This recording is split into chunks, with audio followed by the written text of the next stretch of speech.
All right. In three, two, one. Hello, and welcome to episode 222 of the WrassleCast. I'm your host, Don Delarente, and I'm joined by my SmackDown Matters correspondent, Miss Dee Dee Jonay. Hey. What's going on, friend? Oh, nothing much, friend. How you? I'm good. I'm good. Trying to stay warm. You know, it's cold out here. Okay. Cold like what down there?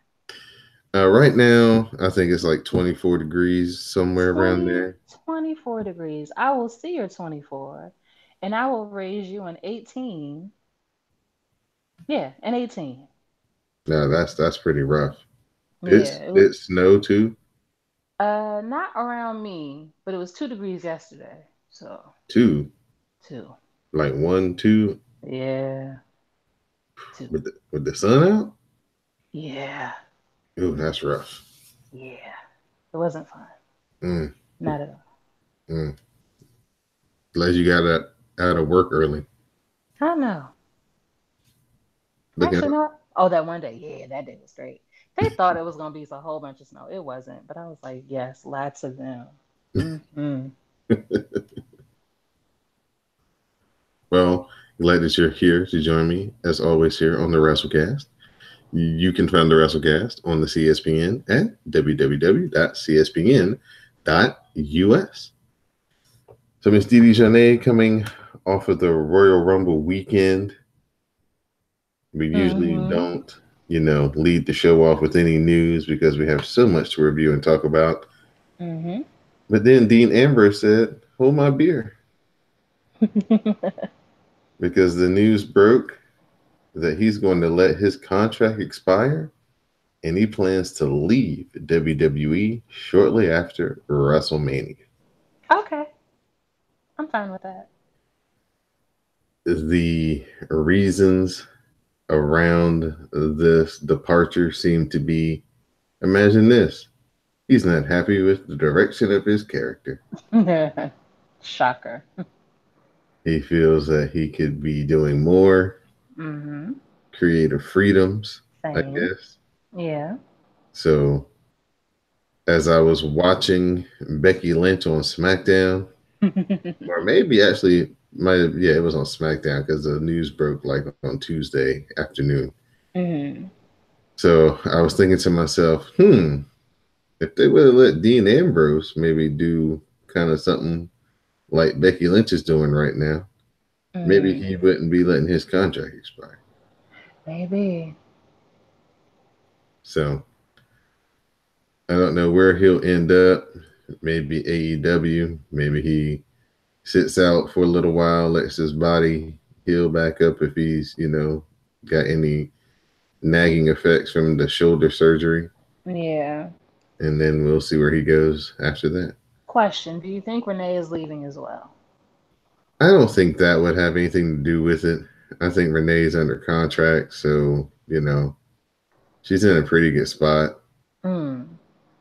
And actually, I think that would be better for her because trying to reconcile Renee with uh in story Dean Ambrose as a husband, they don't go together. It's too hard to explain. So if he's gone, that's one thing that's easier for her. Right, right. So it'll be interesting to see how they use him between now and then. If they build him up, build him up, build him up, and then, they have like one big write off, or if they just beat him into the ground, or if they just, you know, injure him and he's just out completely and we don't see him no more. You don't think Roman Reigns will have anything to do with his final departure, one way or the other? Depends on how healthy Roman is. I mean, he filmed a movie, so You he's know, got that's to what be feeling better. all the internet says. You must not be that sick if you out there filming movies. So, I mean, that's anything's a possibility at this point. Some Hmm. people are talking about it could be a work, but I don't think so. It could be, but I doubt it. Yeah, I doubt it as well. Then on Wednesday, Hideo Itami was like, "Hey, If it works for Dean Ambrose, I'm gonna ask for my release. He was granted his release, so he is no longer a part of WWE. It is rumored that he promised in writing that he wasn't going to go to AEW, that he was going to go back to Japan. Yeah, right. So that's the rumor mill. But the actual factual is Hideo Itami, aka Kenta, asked for and was granted his release. So he's free as well. So, I just think this is just going to be the trend for quite a while. People leaving, Asking, asking to asking to leave. leave. Yeah, it's Yeah, up to them if they let you leave if you still have time on your contract. But if you're like Dean Ambrose and you coming up to the end, I'm pretty sure he's been talking to Chris Jericho and whomever and so forth. And so if he's got, if you're not happy at all in your contract by the end, you know, yeah. because apparently they were trying to give him like a 5 year, $5 million contract at the least. Ooh, But he that's a was lot of like, money. the money wasn't the money isn't the reason why he would stay. Oh, that must be nice. Yeah, so that's the news for this week. Hideo Itami and Dean Ambrose, they're going to be out of WWE. So two more players that they won't have in the mix for the big move to Fox Mm-hmm. later this year. So we'll see. It just makes more room though for some people because Yeah, they've been moving people up, but they haven't really been releasing a lot of people to kind of keep their to give roster them trimmed down. space. Yeah. Mm-hmm. Yeah. So sometimes it's this type of stuff is actually kind of good for the company. They can, make more room for Adam Cole or Velveteen Dream or somebody like that when they're ready. Mm-hmm.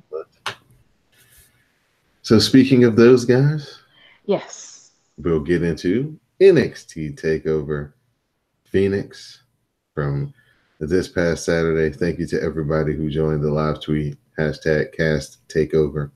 Last time I'm ever on a pre-show. Oh, you didn't like the award show? He ruined it. No, no, no. It wasn't about the awards. The awards were fine. I'm sure we'll get there later, but he ruined it for all of you. I'm never watching a pre-show again. Ever. Ever. Ever. What was your biggest complaint, ma'am? Oh, that Bozo the Clown looking boy. Oh, Sam Roberts. Yeah. Yeah.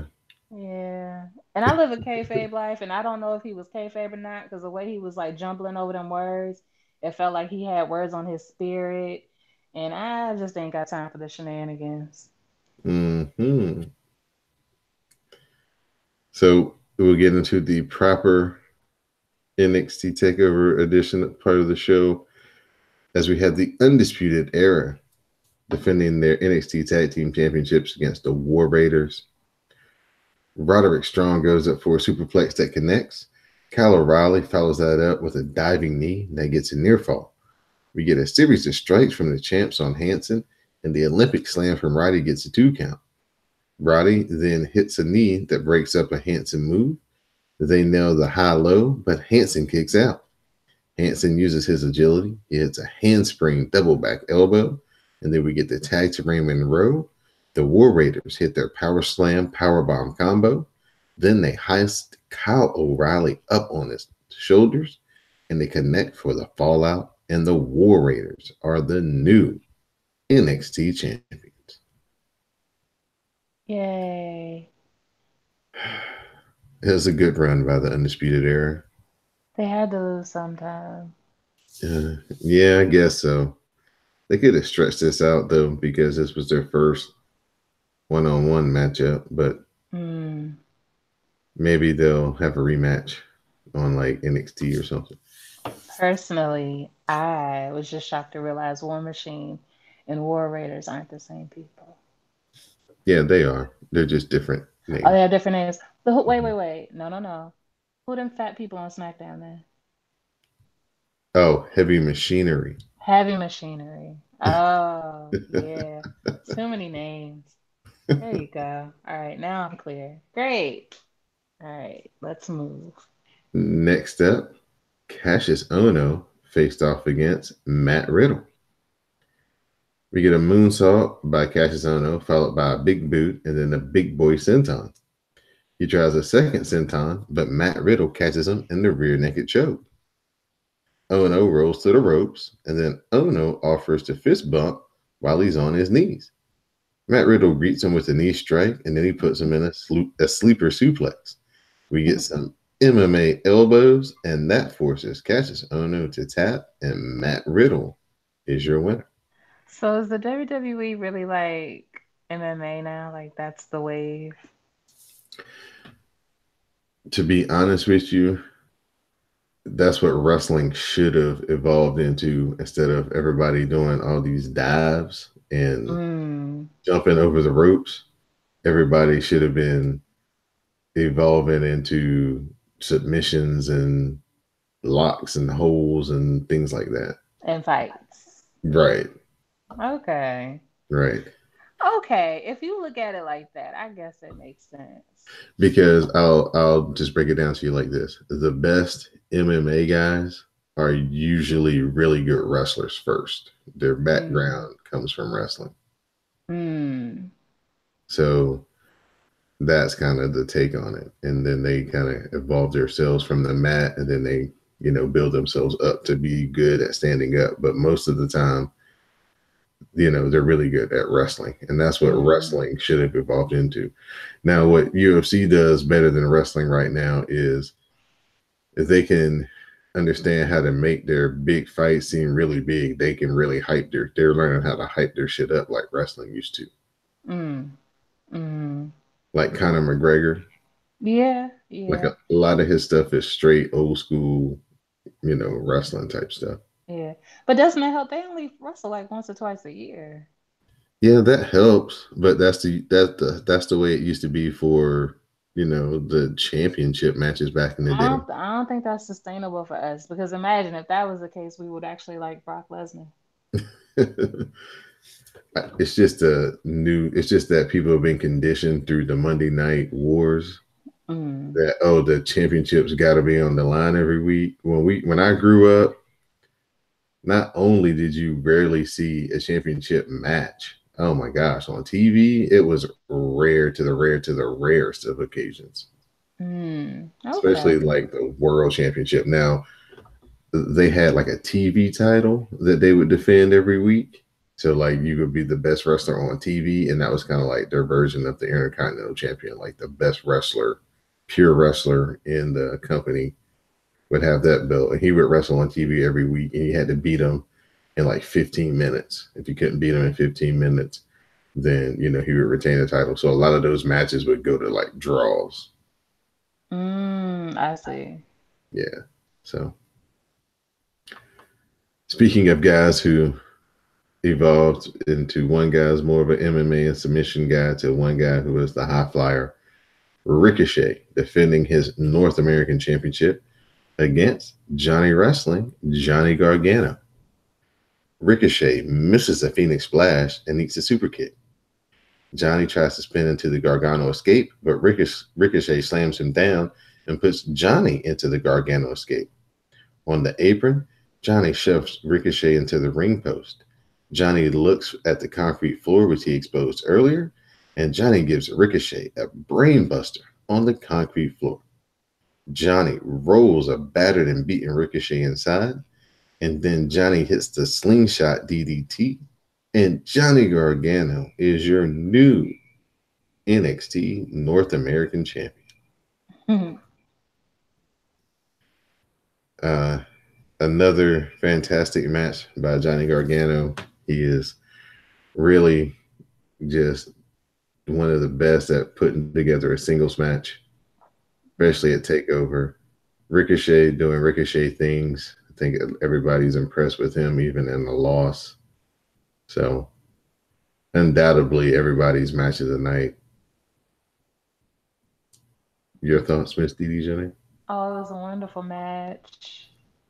Only made better by the end of the night. Now, I've been waiting to hear your thoughts on this for almost a Mm, week. mm, NXT Women's Championship match, Shayna Baszler against Bianca Belair. Bianca goes after Shayna, but she is pulled into the Karafuda clutch. Bianca starts going out, but she powers up to her feet with Shayna on her back. Bianca breaks the hold and she turns Shayna around and she puts her into a suplex. Bianca climbs up and she has to kick off Jasmine Duke off the apron. Bianca tries to 450 splash, but she misses. Shayna locks the Karafuda clutch back on again. Bianca struggles and she gets up again. The crowd erupts, however, she can't get all the way up. She drops to the mat.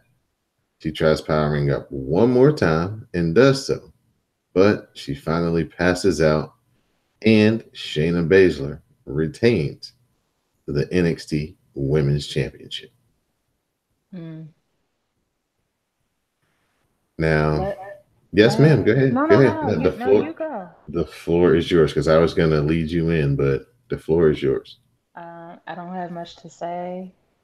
The Bozo Clown Sam, not our Sam, the other Sam, already ruined it for me going in. And so then we have the match.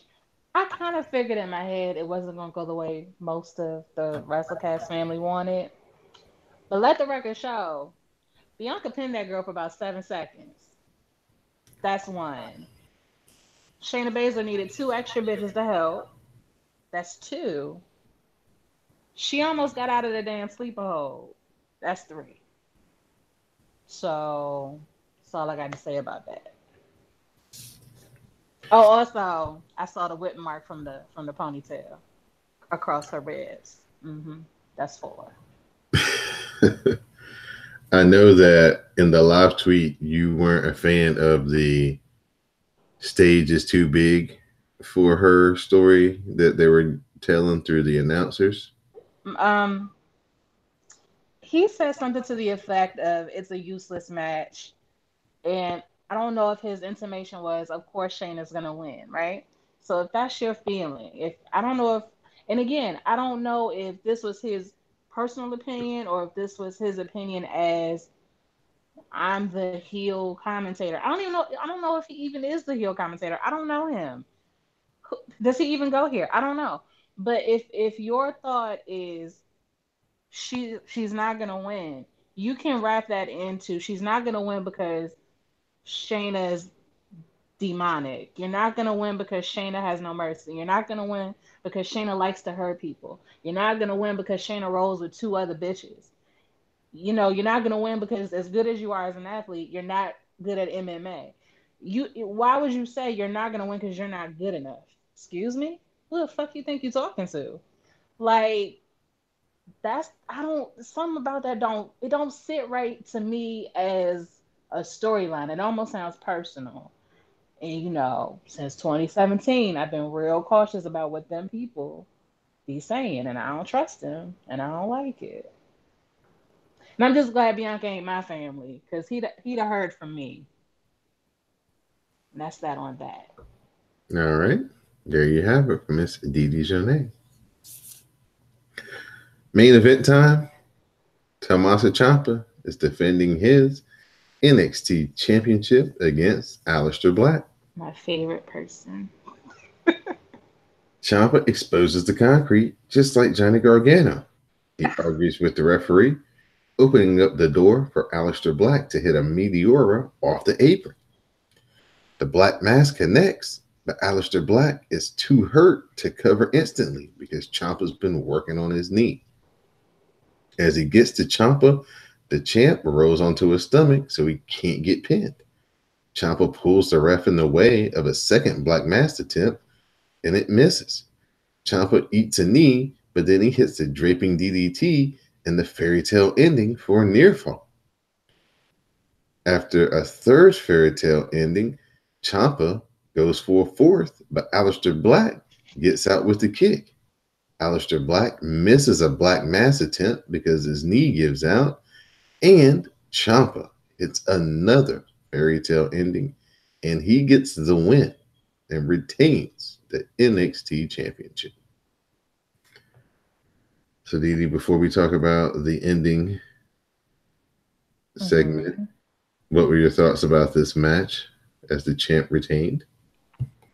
I'm always happy when Champa comes and leaves a winner. Um, I was a fan before I saw him in person. Once I saw him in New York City with the skillful win against Johnny Gargano, it's been cemented, and I have not regretted my choice to stand Tommaso Ciampa yet. He's never let me down. He's never been problematic. Hashtag No, ill life supreme. he's great at it. Like there's nobody better. And as much as I don't like her, Shayna's pretty damn good at it. But Ciampa's just a whole other level. So, Champa, he's celebrating on the stage as we're, ending the show. We're in the last few minutes. And then all of a sudden, Johnny Gargano comes out. Johnny stand next to Champa, and he hoists up the North American title. Champa raises up the NXT title, and they both have a little sinister smile as NXT goes off with the two former tag team partners sporting the gold. So cute. Emotions. I felt them. Johnny Gargano doing the thing where he's like still kind of eyeing Champa's belt though, Mm. even though he was out there with them. Oh, we got to talk about the gear, the Spider-Man gear that Ricochet had on. Oh. I don't know if you're into comic books or anything, but that was kind of like some Miles Morales. Oh, lit. Can't say I noticed. And then Johnny Gargano. Now, he had on like some deep cut. I'm not that deep of a comic book guy, but it had something to do with like X-Men and a Phoenix Rising and something to that effect because they were in Phoenix and all this. But yeah, so yeah, they had some really cool gear for their match. What did you feel Hmm. about Bianca's gear? Did you like it? It was adorable. It was handmade. I saw on her Instagram that she made it. So it's like, okay, she's a crafty queen. But more importantly, the shirts that she had her parents made, wear that she made, oh, so precious. With the ponytail and then they whipping the ponytail. And I was like, you better, Bianca. But I need Binky to get real actual merch because She's got it.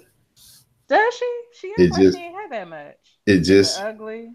no, it's the thing that's on the when she comes out where the hair, the and it says Bianca and then Belair at the bottom, and it's like her side profile and That then the sounds very ponytail. basic. I don't know about that. Let's see. I'll tag you on Twitter and you'll be able to see it. All right. But yeah, she's got merch. Because I So want to give her my money. She uh, deserves. another great NXT takeover. So many, things that they call backs in the matches and just great payoffs. So Takeover once again delivers as only it can. So very, very, very proud of my NXT people. Oh, absolutely not. I'm sorry, Donald. These shirts will not do. You can't. No, sir. Bianca deserves much more than this. I like the back of it though, but no, the front, no. And only one shirt? No. Get it together, WWE. Now when you still got Absolution on the website.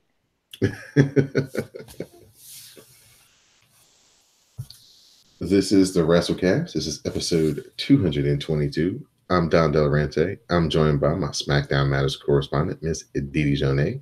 And you can find the WrassleCast each and every Friday on iTunes, SoundCloud, Stitcher Radio, Google Play, and Spotify. So now it's time to talk about the Royal Rumble. It's the hashtag Say No to Pre-Shows edition.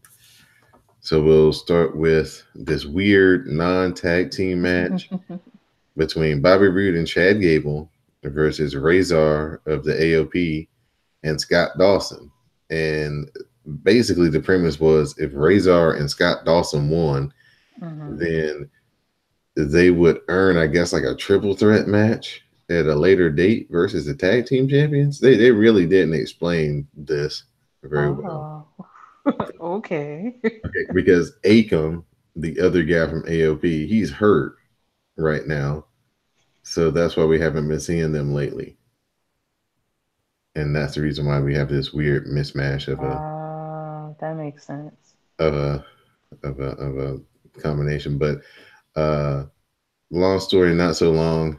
Root tags Gable. Gable heads up top for the neckbreaker moonsault combination on Chad Dawson, and Bobby Roode and Chad Gable get the win. Next up, Rusev, the United States champion. I'd like to make a correction from last week's show. Yes, Rusev is a champion. I stated it was Nakamura. I was wrong. Miss Didi Janae was right. Per use. So Rusev faced off against Nakamura for the United States Championship. Nakamura tries to remove one of the turnbuckle pads, but Lana alerts the referee. Nakamura gets in Lana's face, and Rusev tries to make the save. Nakamura slides out of the way at the last moment, and Rusev inadvertently knocks Lana off the ring apron. Rusev is, of course, instantly concerned about Lana's well being, and Nakamura uses the distraction to hit Rusev with a Kinshasa and get the 3 count. And we have a new United States champion, Shinsuke Nakamura. United States of Knock America. It's back. So it's cool what they did, how they kind of used this little cookie in this match for later in the night. Mm-hmm. So if you didn't see that, you might be like, well, what the hell's going on here? However, if you were on the hashtag and you didn't watch, like I didn't watch, you did hear that Lana hurt her leg or her ankle, whatever it was. Because I didn't watch, because fuck pre-shows. Yeah, I know. But I did hear about the injury. So if you don't want to watch pre-shows, because who could blame you, just tune into the hashtags. We will keep you up to date on everything. Thank you to everybody who used the RumbleCast hashtag. It was a lot of fun. Royal Rumble is one of the fun events that everybody Yeah. seems to like. So there's a lot Very of interactive, yeah. yeah, there's a lot of good tweets in that thread. So if you have time to go back, you guys are the best. We're still on the pre-show. Shawn Michaels is at the podium, the little panel, and he announces, due to a brawl that actually broke out at the end of the NXT thing when Tommaso Ciampa and Johnny Gargano are standing up there with their titles, Ricochet and Velveteen Dream come out, then Adam Cole comes out, and then Aleister Black limps up there, and all of a sudden we have this big 6-man brawl that happens on the stage. It spills into the gorilla position. Mm. So Shawn Michaels announces that halftime heat will return during the halftime of the Super Bowl. We will have a 6-man tag match. Aleister Black, Velveteen Dream, and Ricochet will face off with Tommaso Ciampa, Johnny Gargano, and Adam Cole. And this thing is going to be on everywhere. It's going to be on YouTube. It's going to be on Facebook. It's going to be on the WWE network. They're going to make sure you're going to be able to see it somehow, some way. So this is pretty cool, old school. The last time they had halftime heat was when Rock and Mankind had the empty arena match. And that was a Oh, classic. wow. That was forever ago. Yeah, that was a classic. So it'll be interesting to see if they can live up to this. Apparently, this is going to be like live at Full Sail. So Ooh. yeah, so this is going to be off the chain. It's going to be good. So if you're not thrilled about Maroon 5, and I think it's Travis Scott, you can always tune over to Halftime Heat. Watch some wrestling. That's where I'll be. Now it's time for the Cruiserweight Fatal 4-Way Championship match. As a champion, Buddy Murphy takes on Kalisto, Akira Tozawa, and Hideo Itami. Murphy and Itami slug it out, but Murphy eats a double super kick from Kalisto and Akira Tozawa. Murphy goes after Tozawa, but eats a stiff shot to the jaw. Murphy levels Kalisto, but Kalisto rolls out of the ring. Itami goes for the GTS, but Murphy counters with a leaping knee shot. Murphy then hits Murphy Law, and he pins Hideo Itami, and he gets the win, and he retains the Cruiserweight Championship. Oh, this was fun. This was real fun. I believe it. They actually let him go, and they actually let him be, real cruiserweight light. They didn't try to restrict him like they usually do. So I really enjoyed that cruiserweight match. Now it's time for hashtag WrassleCast, as we have gone past the hashtag Say No to Pre-Shows portion of the show. So we're going to start the main show with the SmackDown Women's Championship match as Asuka defends against Becky Lynch. Asuka, she goes for the Asuka lock and then the disarmer, but Becky counters the disarmer into the Asuka lock. Asuka rolls Becky into a pinning predicament, so Becky has to break the hold. Becky then locks in the disarmer, but again, Asuka rolls her into a pinning predicament for a 2 count. Asuka locks in the Asuka lock and then flips forward into a bridge, similar to the cattle mutilation or the last chancery to all the Austin Aries fans. Becky Lynch can't break free, and she has no choice but to tap out. And Asuka retains the SmackDown Women's Championship. That was a hell of a match. Yeah, it was. And I'm glad they had Asuka win because she needed to have like a strong championship win under her belt, a memorable win. Yeah. So we move on to the SmackDown Tag Team Championship match, starting off with the good stuff first, huh, Miss Didi? The blue brand. Oh, well, we do what we do. The Bar, they defended the titles against The Miz and Shane McMahon. Sheamus gets the tag, and he hits a double team white noise for a 2 count. Cesaro gets the tag and holds Shane McMahon for a bro kick.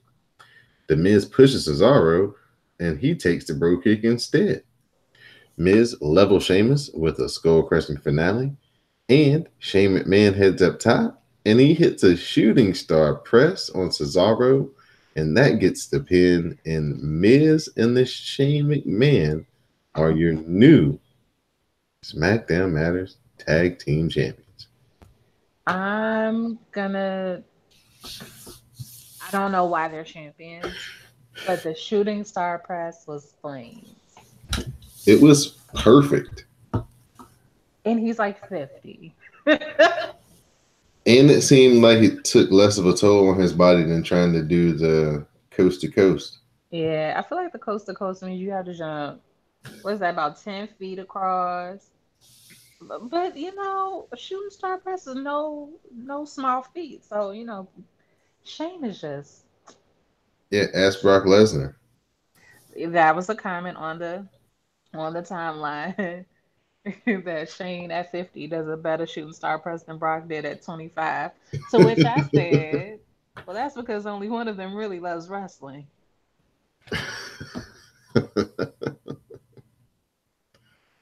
So yeah, Shane McMahon and Cesaro and The Miz, are your new SmackDown Matters Tag Team Champions. Business picks up once again as we have Ronda Rousey defending her Raw Women's Championship against the boss, Sasha Banks. Meh. Banks hits a double stomp to Ronda Rousey's injured arm and goes for the Banks statement, but she can't quite lock it in. Sasha transitions into the Fujiwara armbar, but Rousey rolls to her feet and counters it with a gut-wrench powerbomb. Ronda Rousey hits Piper's Pit, and she Bridges on the pin, and Ronda Rousey retains the Raw Women's Championship. This was my match of the night, personally. Mm. I like that Ronda Rousey doesn't look very smooth because it look and plus the way Sasha Banks wrestles, Mm. it she doesn't just let you do stuff to her. You have to literally put her in it. Okay. You know what I'm saying? Like she cooperates, but you're gonna have to grab me. You're not gonna. I'm not just gonna give you my arm. You're gonna have to Mm-hmm. like fight for it. And Mm-hmm. Ronda not being so polished too, it made it look like a real struggle. Like it wasn't all smooth and pretty. It was some rough spots in there. But that's what happens when you fight. Mm-hmm. You know, MMA fights not all smooth and pretty. They don't always just knock each other out or whatever. So I like this match a whole lot. I thought Sasha Banks looked good. Ronda looked good. So Mm-hmm. you know, I, Rhonda didn't look good, but she didn't look bad. You know her face and makeup, and then she gets oh yeah, off. You yeah, know, yeah, yeah, yeah. Her she didn't look aesthetic. good, but yeah, it was. Alexa Bliss would not be proud. Put it that way. Yeah, fair. I can't be objective when somebody I likes doesn't get what I feel like they deserve. So like I feel like Sasha deserves a championship, right? So she doesn't have it, so I'm not happy. But at the end of the day, it was an amazing match. I would have preferred that maybe Ronda had to do the Piper's Pit twice instead of once. Maybe that would have made it a little bit better for me because it's almost like they do this really, really, really, really great match, and then it's just like, oh, this one move. And I hate that. I hate that, especially when it's like not even a tap out thing of where, oh, maybe she just kind of got shook and now she can't get out. But it's just like one move and now she just can't find the energy after she done put on a clinic this whole time. So stuff like that kind of takes me out of the moment. But being objective, great fucking match. Now it's time for the women's Royal Rumble match. Mm. I took all them notes. So instead of going through 1 through 30, I was just gonna tell you who started off and just kind of go with the surprises, and Mm-hmm. then we'll talk about like the final four and to Yeah, the end. there weren't that many surprises this year, which I'm not mad at. Not in the nostalgic sense. It was more of the let's get these new girls out here and let y'all Yeah. get introduced to them. Which I'm a big fan of. You know what I'm not a big fan of? Beth Phoenix on commentary. She's boring. Boring. You know what she is? Boring. So, Like, ain't nobody else. well, they went to the well with Lita so many times. Lita's boring too. Who's not boring? Those are really the only Damn. two Are that they all the kind of. women boring? That's the only two that they use on commentary, really. But the thing of it is Beth ain't great at. Well, maybe she is good at it, but she's just so boring. Like, why don't they get? See, she would never go out if she wasn't in character, but Stephanie would have been good. So Right, they need right. somebody else who's like got a attitude without being like in storyline. Because Beth is boring. My God. But anyway. So the Rumble starts off with Lacey Evans is number one, and number two is Natalia. Mm. So they start off the match and they go 1-on-one for a little while, and it's a little rough. Lacey Evans tries to do a couple of athletic moves, doesn't quite nail them, but you could see why they like her because she, especially once her and Charlotte were in there together. Yeah, that's gonna be a thing eventually. And it Hmm. should be. And then somebody made mention of like she's probably Ric Flair's bonus daughter. And I was like, I could easily see that being the case. So when it came to the surprises, Zaya Lee, who wrestled in the Mae Young Classic, she was Mm-hmm. number 11. Kairi Sane from NXT, she was number 14. Candice LeRae from NXT, she was number 17. Hmm. Casey Cantizaro, who was also in the Mae Young Classic, she was number Casey so and 19. so. Io Shirai of NXT, she was number 22. And Rhea Ripley from NXT UK was number 24. So I'm surprised that Tony Storm didn't make it in this, but I guess they wanted to feature Rhea Ripley because she's young and she is going to be a super duper star. She's so young, and I love her ring gear.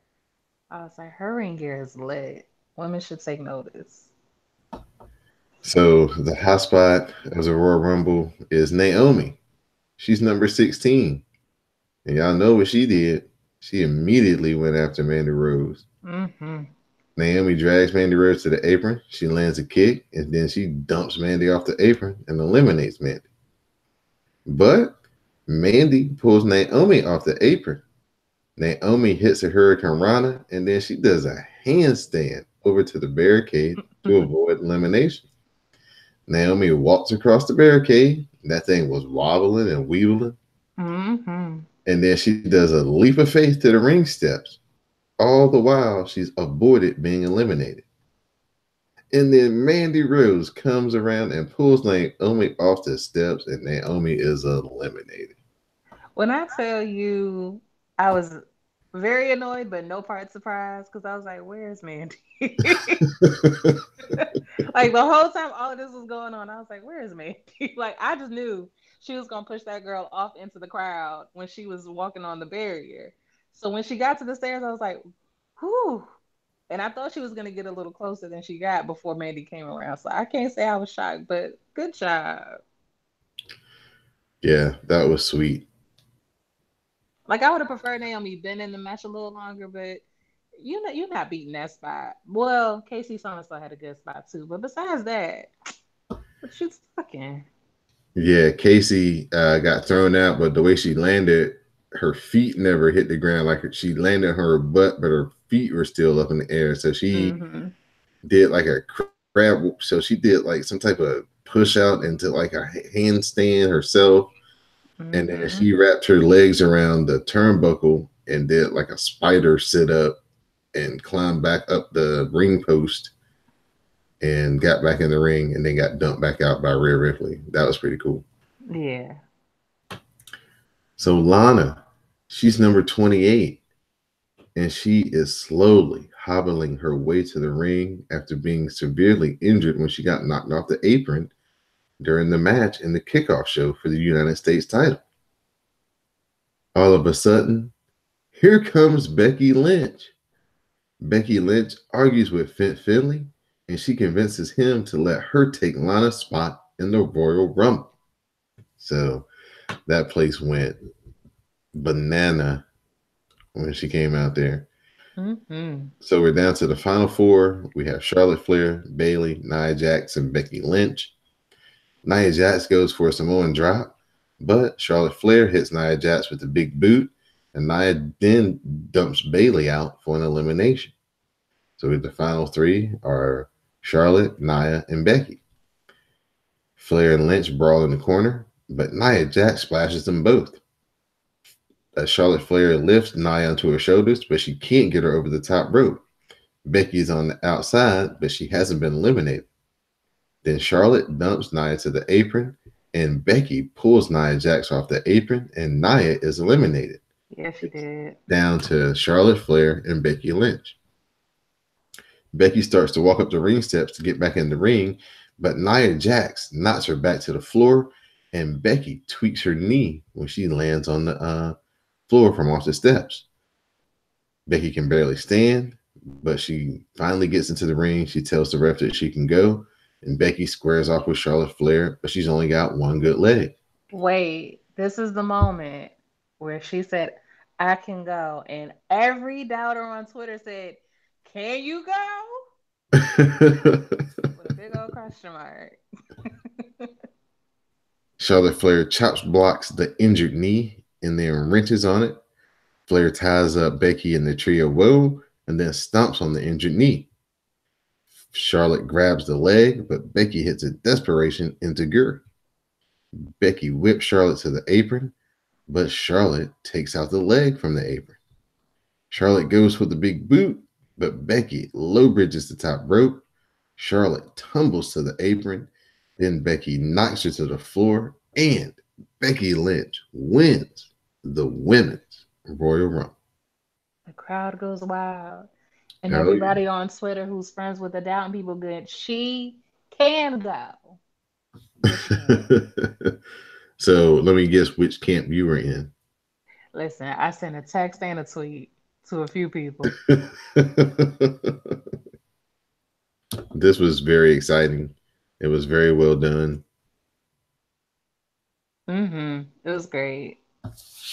They didn't mess it up. They could have done a myriad of things that Yeah, wasn't the right thing, but they ended up getting to the right thing. So kudos to WWE. We have to give them their props when they do things right. I mean, it was so, real right. It was real right. I think it was a very smart decision to not deal in nostalgia.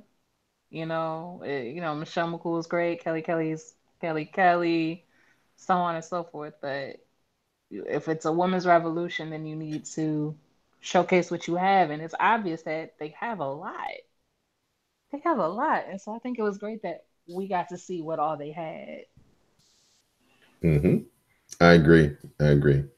I really like the tone of both the Royal Rumbles, trying to infuse some new blood, maybe not trying to rely on the older stars as much because everybody's always complaining if you keep bringing the old guys back, how you ever going to make the new guys as popular as the old guys? Mm-hmm. So, good job. Speaking of popular new guys and old guys, Daniel Bryan is the new Daniel Bryan faced off against the real AJ Styles for the WWE Championship. AJ Styles hits the Pele kick, but here comes Eric Rowan. Daniel Bryan goes for Enziguri, but he inadvertently takes out the referee. AJ Styles hits the Styles Clash, but Eric Rowan comes into the ring and he face palm choke slams AJ Styles. Rowan heads out of the ring. The referee comes back to life in time for Daniel Bryan to cover AJ Styles for the 3 count. After the match, Eric Rowan joins Daniel Bryan in the ring and they further assault AJ Styles. Bryan and Rowan head up the ramp together after the match. I don't get it, but I'm not mad at it. They were in a really tough spot and they wrestled a match that Boring. didn't do many favors to try to get the crowd back. I just know that nobody really thought that that was gonna be the cool down match. Right. Like I know they didn't think that was gonna be the bathroom break match, and yet that is exactly what happened. The way, well, I think what we have to do as wrestling fans is realize that this is the new Daniel Bryan. Maybe he can't give us the matches that we expect from him anymore because he's got to be safe. Mm. And so maybe he has to wrestle more of a slower, less, you know, riskier match and more of a psychology, slower, you got to watch everything type of match like this one was. If this hadn't been followed, if this didn't have to follow the Women's Royal Rumble and Becky winning and all that drama in the last like 15 minutes, this probably would have been an okay match. You probably would have felt a little bit different about it. But after being so high, and then they come in and they take you down in the beginning, but it's like they never got you back up. Hmm. So, yeah, you're right. This is probably the weakest match of all the matches on the card, and nobody would have guessed that coming into the event. Now it's time for the Universal Championship match as we have Brock Lesnar defending against Finn Balor. Lesnar goes for the F5, but Balor counters into a DDT for a 2 count. Lesnar rolls to the outside, and Finn Balor connects on 2 consecutive dives to the outside. Finn then launches himself and connects on the third dive before Lesnar finally rolls back in the ring. Balor heads up top and he hits the coup de grace, but Lesnar kicks out at 2 and he immediately locks on the Kimura. Finn can't escape and he has no choice but to tap out. After the match, Brock hits Finn with 3 German suplexes and an F5 for good measure. Hmm. This match was done really well. Mm-hmm. Finn attacked his guts basically by ramming him into the corner of the table. You know, Brock has the diverticulitis issue almost a decade ago, so Brock did a good Oh. job of selling that. And he was trying to do his power moves, but he couldn't. Even though Finn is much lighter than Brock, he couldn't lift him and do the things he wanted to do because he was having problems with his midsection and things like that. And Finn really took it to him. So Mm-hmm. it was a good showcase, but they didn't have to do the kill the man at the end though with the 3 suplexes and the F5. I was like, good lord, you already beat him. Y'all just ripped his arm off. Yeah. I I understand it just because a man like Brock Lesnar would be embarrassed that little old Finn Balor took him to the edge, you know? Yeah, So it makes sense, but it's just like, why does he still have the title? It's like I said, like he's gonna have it for the next 10 years. Like he's gonna have it until he don't want to have it no more. like, basically. like, like nobody wants it. The fans don't want it, and nobody back there cares. Like you're gonna get this title, and you're gonna just sit and be mad every pay-per-view. If you watch the 24/7 special they did on last year's WrestleMania, Mm, New Orleans, mm. I saw after them throw that belt. yeah, I was about to say after he won the belt, he came back to Gorilla. He chunked that son bitch at Vince McMahon. I I don't have the wherewithal. If you throw anything at me, we're done. I'm gonna throw it back at your head, and I'm not gonna miss. Who are you throwing things at? First of all, Vince McMahon is 70. Why are you throwing things at that old ass man? What are you mad for? And that's really what it is. What are you mad for? Exactly. It's not like he doesn't have the sweetest hearts of all deals. Hmm. Some people, they just never happy in life. But that's what happens when you're a mercenary and you're not in it for the love. Time for the main event of the night, the men's Royal Rumble match. That I didn't get to watch all the way through because the WWE decided that'd be a great time to fuck up the feed. Oh, really? So I saw Elias, but I missed 2 through 7. Oh, okay. Yeah. Well, Elias started it off Mm. and he's doing his song, and then he gets interrupted by Jeff Jarrett, JEFFJARRET.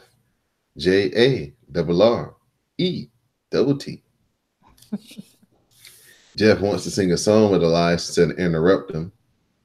And Elias, they begin to start the duet, and then Elias hits him in the back with the guitar and eliminates his ass. So that's how the Royal Rumble starts. Same thing with the women. We'll talk about the surprises, and then we'll do the ending. Kurt Angle, he was number 4. Johnny Gargano, he was number 6. Mm. Pete Dunne, he was number 18. Mm-mm. Aleister Black, he was number 21. Of course, because he won the mismatch challenge with Carmella, R-Truth is number 30. But wait, He's coming out. He says, "What's up?" The crowd responds, "What's up?" And what's up is Nia Jax attacks R-Truth from behind. And Nia takes R-Truth's spot in the match. Now, what I like about this was when it came to Nia Jax, it wasn't no knocking or asking. She was just like, "This is mine." Yeah. Becky did a little politicking, Yeah. She was but like, please, please let me. And I was like, I'm gonna go. I'm gonna go in the ring right now. so Nia gets in the ring. She drops a big elbow on Rey Mysterio. She stares down Mustafa Ali. She then headbutts Mustafa Ali and then eliminates him with the Samoan drop over the top rope. Mm. Randy Orton then stares down Nia Jax and he goes for the RKO, but Nia blocks it. Nia tells Rey Mysterio to hit the 619, but she cuts him off and she goes for a Samoan drop on Rey Mysterio. Thought she But had a friend. Dolph Ziggler hits Nia Jax with the super kick. Then Rey Mysterio hits Nia Jax with the 619. Randy Orton gives Nia the RKO. And Rey Mysterio and Randy Orton dump Nia Jax to the apron. And Rey Mysterio kicks her to the floor for the elimination.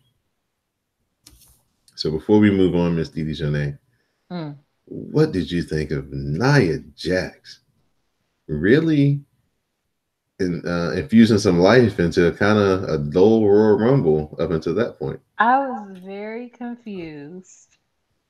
I didn't understand why. I still don't, but I'm not mad at it. Because our truth at number 30 is not interesting. But Nia Jax at 30, as confusing as it is at least a very interesting turn of events. And then he fucking MAGA with All Lives Orton and 619 Rey Mysterio end up teaming together to get her out of the paint. That's interesting. So, it had its upside. I think everybody expected Dolph Ziggler. I mean, not Dolph Ziggler, but Randy Randy Orton. Yeah, I Orton. think everybody expected Randy Orton to be on some, you know, Like, I what's kick she it, doing in sure. here? But yeah, not Ray. But she did do Ray dirty though. She She did Ray did Ray dirty. She dirty started first. with Mustafa first. She bullied our truth to get into the match. So it's not like it wasn't deserved and earned, but it's just like, oh, we just triple teaming a woman now, huh? Yeah, and it was the first time in forever you actually seen men initiate the violence on the woman. Usually you'll see, A woman both slap a women, guy or something like yeah, that. or yeah, or it's an accident that the contact happens when a man hits a woman first, but nah, not in Mm, this case. mm. They did it with intent. Right. So the final four are Cien Almas, Ziggler, Braun Strowman, and Seth Rollins. I can't believe that Drew McIntyre wasn't a part of this final four. They could have definitely took Dolph Ziggler and substituted him for Drew McIntyre in this. Braun Strowman heads to the outside and he retrieves Seth Rollins because Seth Rollins has been laying on the outside for like 22 minutes after he got slammed through the table. Cien Almas, Ziggler, and Rollins team up against Braun Strowman, and Rollins Mhm. connects with a diving splash. Strowman gets back to his feet and he eliminates Cien Almas. Braun Strowman dumps Dolph Ziggler, and he dumps Ziggler and Rollins to the apron and then subs Ziggler to the floor, and Dolph Ziggler is eliminated. So our final two are Braun Strowman and Seth Rollins. Seth Rollins drags Braun Strowman to the apron. They brawl on the apron. Rollins hits Strowman with a stomp on the apron. Braun rolls off and he is eliminated. And Seth Rollins is the winner of the men's Royal Rumble match. My Strowman will never get his time until he's like 40. Bad knee, astigmatism in his left eye.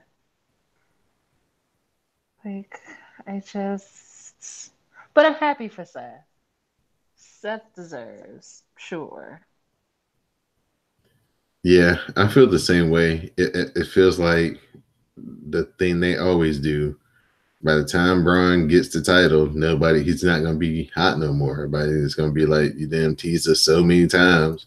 It's not even going to have the same effect as it would have had these last two times he was in the mix and got pulled out.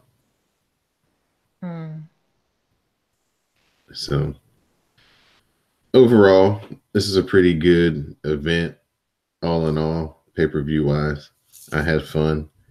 The Royal Rumble matches, were what they were. I thought the women's match was the better of the two, if you had to compare them. Absolutely. Absolutely.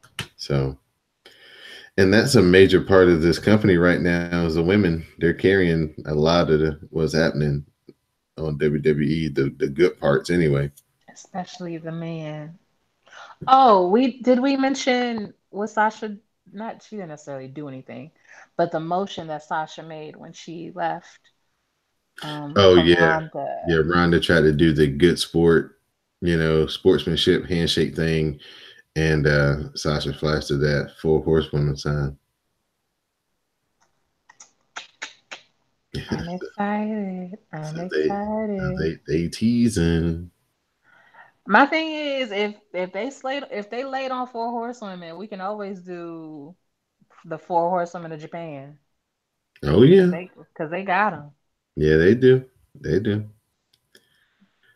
So we'll get into Monday Night Raw. We'll go through this rather fast. Yes. We start out with Seth Rollins. Seth Rollins talks about his heart, his determination, his passion, and his love. He finally realized his childhood dream.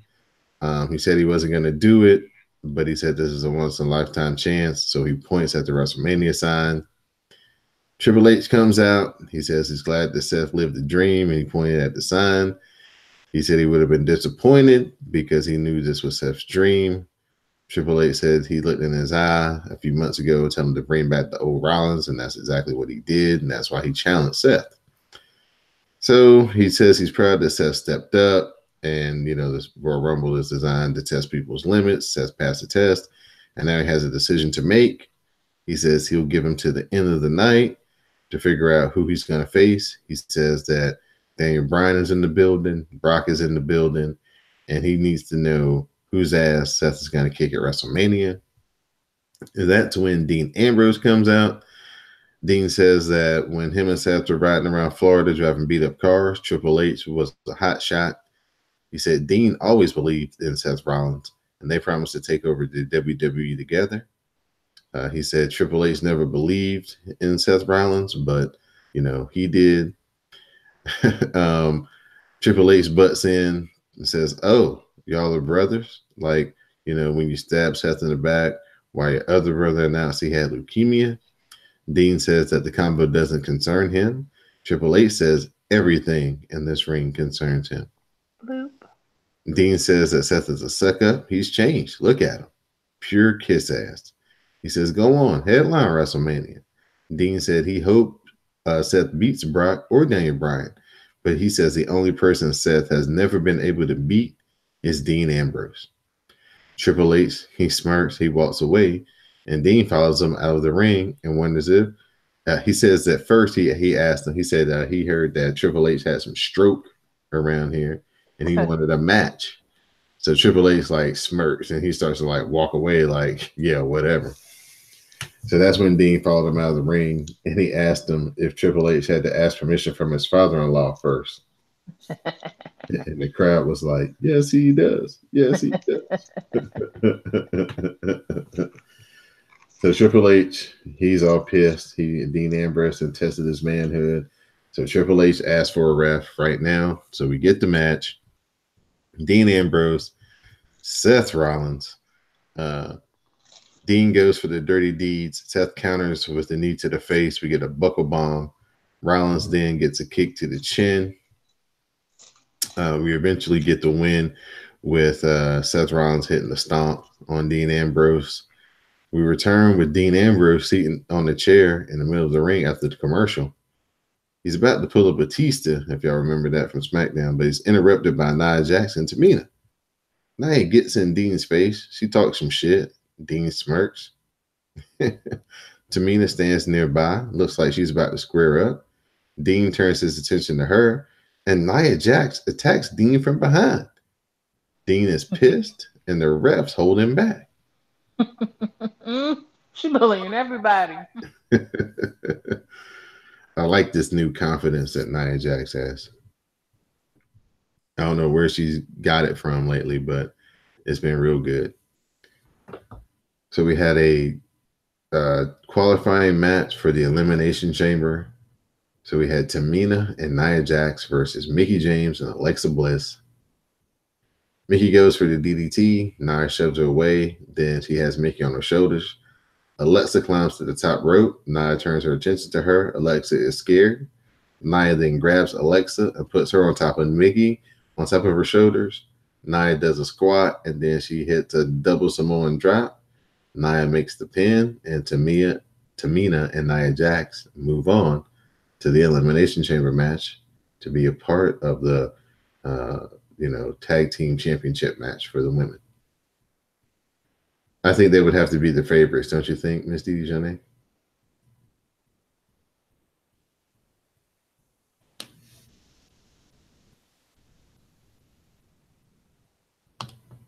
Oh, I'm sitting up here talking to the world. Yes, yes. They would be the favorites. I'm like, why he not answering me? Yeah, they should definitely be the odds-on favorites to start out. We have Kurt Angle. We go through a little vignette video package of the last year. He says that he took the loss very hard to Drew McIntyre, but he says tonight he's only worried about Baron Corbin. Before the match, Corbin says that Angle is one of the greatest of all time. He won a gold medal with a broken neck, and he knows that Angle has one more great match in him, and these people make him believe it, but it's just not true. They don't care. When he hurts Kurt, it will all be their fault. And Corbin said he's going to, and then Kurt Angle punches Corbin in the face, and the match starts. Corbin is in the ankle lock. He reaches for the ropes.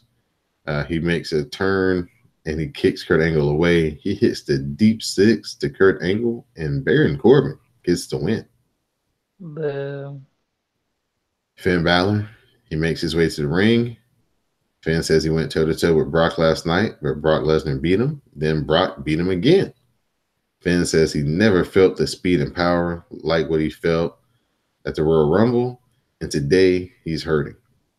He says he's not standing here with his head hanging low, wobbling to and fro.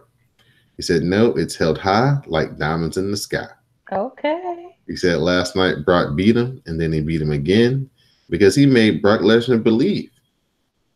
Well, Bobby Lashley, he takes offense. He comes out with the IC title and Leo Rush. Leo calls Finn a twerp and says it's a shame he got a chance at the Universal title. You know what's a shame? Them 8 seconds Bobby Lashley was in the Royal Rumble. That was a shame. Lashley then kicks Finn in the gut, and then he gives him like 4 or 5 of those choke slam spine buster things he does. 8 seconds. It's like he had too much baby oil on his hands, and he went to grab the rope, and it slipped off, and he went right to the outside. You're not gonna convince me that was on purpose. I swear that was on accident. Swear it was. Zack Ryder and Kurt Hawkins, they face off against the Revival. We get a video 2008 when Ryder and Hawkins won the tag team titles for the first time. What do you think about that, DD? Zack Ryder with no beard. I'm beard gang, so I'm not a fan.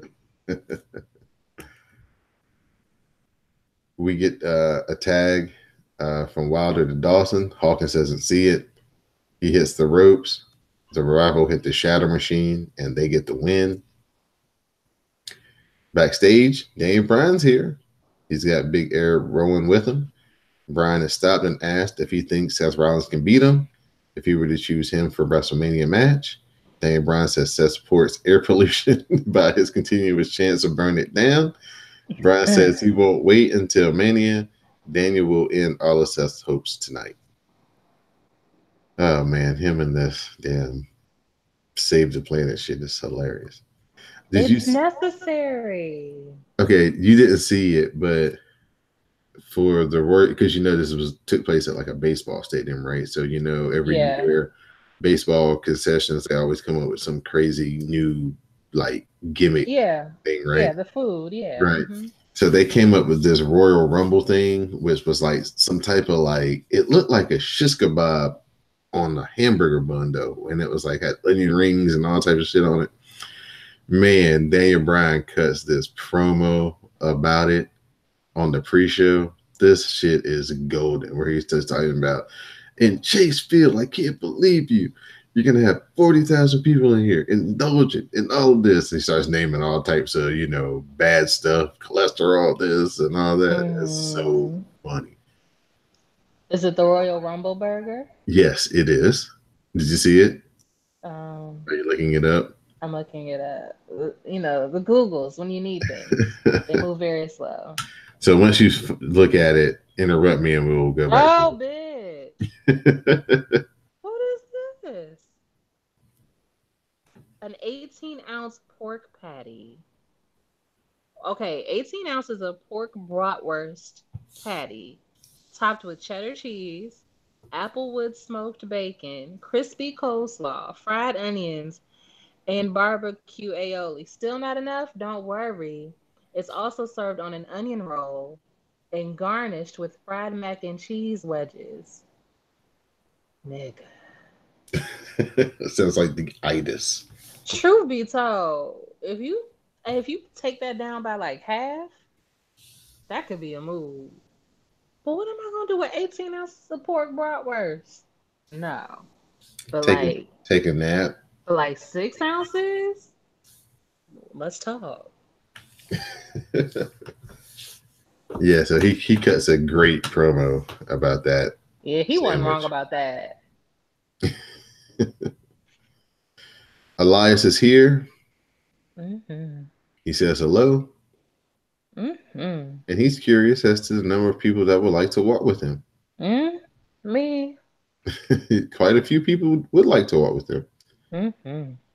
Elias says that he has been testing all of us, and we have let him down. Oh, We need to be better. okay. And by the time we hear the guitar strum, we should be on our feet, giving him a standing ovation, cheering wildly with signs across the globe. We are in the presence of greatness. His name is Elias, and he says hello. Okay.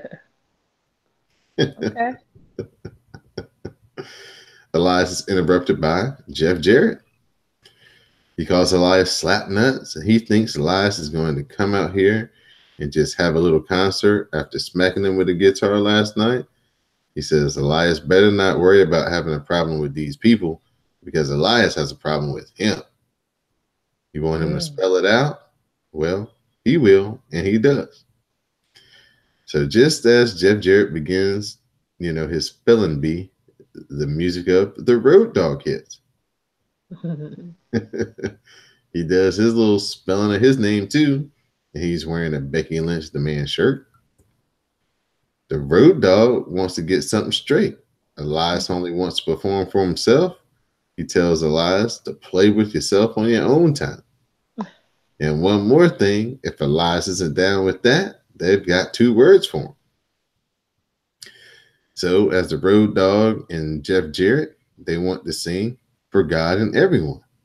The music hits, and they start in with My Baby Tonight. Road Dog tries to include Renee, but she don't know the words. Then they sing their way down to the ring. Elias sneaks behind the Road Dog and hits him with the guitar. I cackled. That was hilarious. Jarrett, he's on the offense, getting some revenge for the Road Dog. He blocks some rights and he hits some of his own. He goes for the guitar, but Elias hits him in the gut, and Elias grabs the guitar. Elias hits Jeff Jarrett across the back with it. In the crowd, they still love Elias. Of course. So Elias turned heel. He turned back heel during this. Did you notice? Did he really? If Yeah. everybody loves it, are you really a heel? Because he said he wasn't singing for us no more. He was singing for himself. Oh, okay, well, as long as he's singing. Natty's backstage getting her cardio up. Dana Brooke is going to be her partner. She says that she won't let Natty down tonight. And she says that she is just as good as Ember Moon. Hold up now. Natty says that what matters the most is that they try their hardest to win. Dana says that she's better than Ember, but she is also better than Natty. Okay. And Dana wonders if Natty is coming out or not. They have a Mojo Riley vignette where he's talking to himself in the mirror, hyping himself up. So we'll see where this leads to. Nowhere. Dana Brooke and Natalia versus Liv Morgan and Sarah Logan. This is another Elimination Chamber qualifying match. Liv misses a splash. Then Natty hits a rope assisted leg drop. Natty then runs across her back, but Ruby distracts Natalia, and Liv is there to grab Natalia and roll her up for the 3 count. Ronda Rousey, she's here to issue an open challenge. She says if you can't dream big, ridiculous dreams, then what's the use of dreaming at all? And the crowd starts to boo the hell out of her. Best moment of the night. She said last year she stepped into the ring for the first time at the Royal Rumble, at the All Women's Royal Rumble. She said she dreamed big. A year later, she stands before us as our champion. The crowd is booing even louder. Ronda says that Sasha gave her the fight of her life. She has more passion and desire than anyone, and she like to thank Sasha Banks. Basically, she changes gears. She says, she points to the Mania sign. Crowd still not happy. She said she knows Becky Lynch is watching, and she has a choice to make. Oh, why she say that? Because everybody starts chanting Becky. So Ronda is clearly thrown off. She just kind of pauses for a second, and right when she's about to drown, Bayley comes out. Bayley says she isn't Becky Lynch, but she's one half of the Boston Hook connection. She's Bayley, and she tells Ronda that she must be out here for a fight, and if she is, then Bayley wants the title shot now. Mm-hmm. So Bayley versus Ronda Rousey for the Raw Women's title. Bayley heads to the top rope. She dives. She hits the elbow drop to Ronda, and then the bank statement. The crowd, they're loving it. Ronda reaches for the ropes. She crawls, and she gets there. Bayley holds it in until the 4 count, and she releases. Bayley showing a little bit of frustration. Bayley sets Ronda up on the top rope. Ronda floats down. She punches Bayley a few times. Bayley kicks Ronda off. Ronda rushes up to the top. She rolls Bayley off the corner. She locks on the armbar, and Bayley has to tap.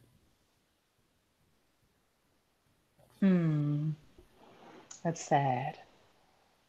Ronda shakes Bayley's hand. Then, she's heading to the back in frustration. Then all of a sudden, Becky Lynch's music hits. The crowd goes wild. Crowd goes banana. Becky gets on the mic. She says, "Look at this. The man is back on Raw." She tells Ronnie that she told her she'd find her way back to her. Not Ronnie. That's probably why I got the noise complaint. For about a year now, she's been hearing about this baddest woman on the planet. But the last time she came to Ronda's show, she dropped her right here in the middle of the ring. And even after that, Ronda never came looking for her to prove that she was the baddest. Bloop. So Becky's come looking for her to prove that she isn't. Last night, she won the Royal Rumble match. And unlike Seth Rollins, she doesn't need much time to think. She says she chooses Ronda Rousey. And at WrestleMania, she's going to break her mystique, take her title, and kick her ass in front of the whole world. Ronda, that's basically where the segment ended in my book. But then, Ronda did have a retort and was talking about, she'd been a mainstream star for 10 years, and she could kill Ronda. I mean, kill Becky with her bare hands, and it wasn't as good as what Becky did. Uh, and Becky had the nerve to look so unbothered by all of it that it made it even worse. Like, it was just so embarrassing. It was like, don't take the mad, like, don't take the just if you're gonna talk shit, just talk shit. Don't talk shit on a microphone. You don't have the skill set. That ain't in your repertoire yet. It was just so bad. It was just like, oh,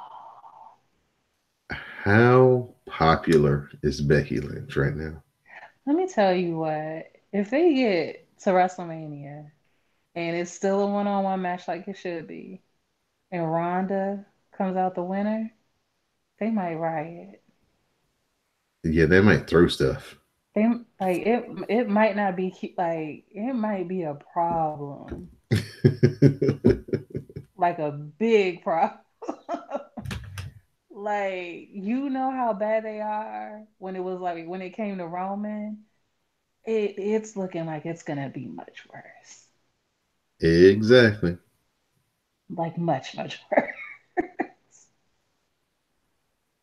Cause Ronda ain't even do nothing and they turned it on her.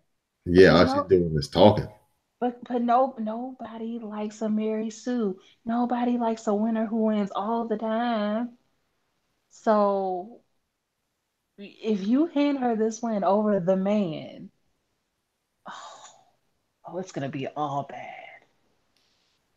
Ooh, they're gonna do it too because the WWE don't let themselves. Oh, that's gonna be amazing. Hmm. So That's gonna be a sight to see. we'll see what happens. That better be the last match of the night, or else they not gonna. Ooh, mm, mm. We'll see how it goes. Oh, I did want to mention the conspiracy theory that when Becky was on, no, when Bailey was on her way out and Becky was on her way in, they flashed each other the four horsemen signal. I didn't see it. They That's just didn't what I show it on. heard. They didn't show it on TV. But That's yes, what I had yeah, heard, she though. did. She did. Yes, it's a thing. You know what? That would actually be funny, even though I feel like Becky could win on her own. If we found out later after all of this, Charlotte was in that match and then they scammed to both beat her. That'd be funny. They're not gonna do that though, because Charlotte's evil. But that'd be funny. Keep Charlotte Flair away from this match. She Oh my doesn't need to be in gosh, the match. she I love doesn't. her as she is right now, which is bitchy heel Charlotte. Because why wouldn't you be obnoxious? You should be obnoxious. Right, And she's great at it. I but love it. But they gonna put her in it. Well, maybe they won't. But it's like they've been hinting around it, and again, everybody says no, but the WWE don't listen. So we'll see. Seth is backstage. Braun Strowman walks up to him. He tells Seth he earned it last night. They shake hands. Braun tells Seth to make the right choice and make it count. Braun, he's wrestling against Drew McIntyre. Uh, Baron Corbin ends up attacking Braun from behind for the disqualification. Corbin attacks Braun with the chair. He smacks him a few times. He goes for a third time, but Braun punches the chair away from Corbin. We get a right hand to Corbin. Then he tosses Corbin into the barricade. Then Braun tosses Corbin to the steps. Braun rushes around the ring and he hits a tackle on Drew McIntyre. He hits another one on Baron Corbin. Braun isn't done. He grabs the steps and drags him over to Corbin as the crowd chants one more time. Strowman grabs Corbin and sends him headfirst into the steps. He does it again. He turns right into a Claymore kick from Drew. Drew and Corbin stand proud. Braun starts to move a little like he's going to get up, and that concerns them. They double team choke slam Braun onto the steps and lay Braun out. My baby deserves better. Yeah, he's definitely had a rough about 3 months here, being injured and not getting his title match, and hadn't been the best look for old Braun.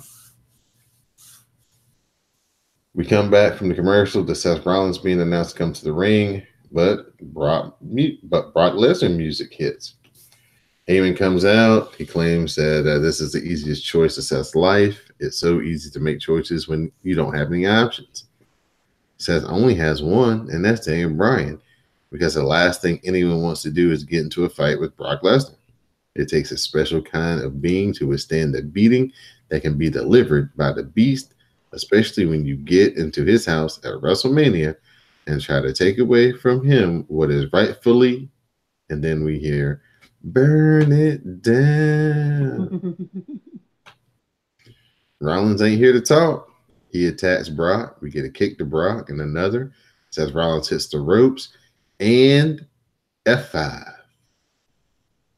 Brock stands up. He looks down at Seth. The refs come out to help, but they think twice as Brock picks up Seth and F5.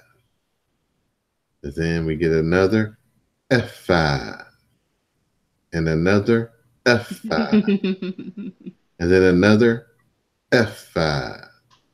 Seth screams, "Is that all you got?" And then Brock walks over to him and gives him another F5. And that's how your Monday Night Raw ended. Hmm.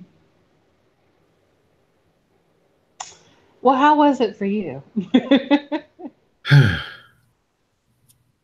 That last part was a little excessive, but up until then, it was a pretty good show. Yeah, I would say so. I Look liked at it. Raw. Look at Raw trying to be good for once. I know, right? You know what brought it over the top, right? When the man come around. Hmm. You're welcome.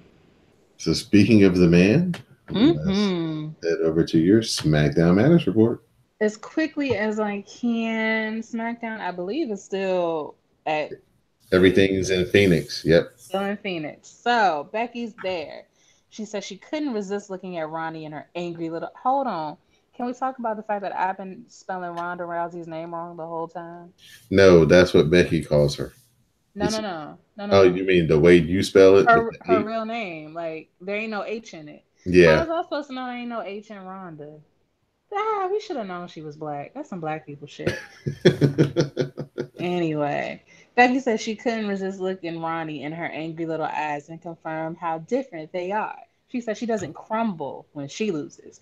She says she won the Royal Rumble match on one good leg, and also she's proud of coming from nothing and all the heads she slapped to get here today, and from being on the pre-show last year, WrestleMania, to the main event this year, and nobody has handed her nothing.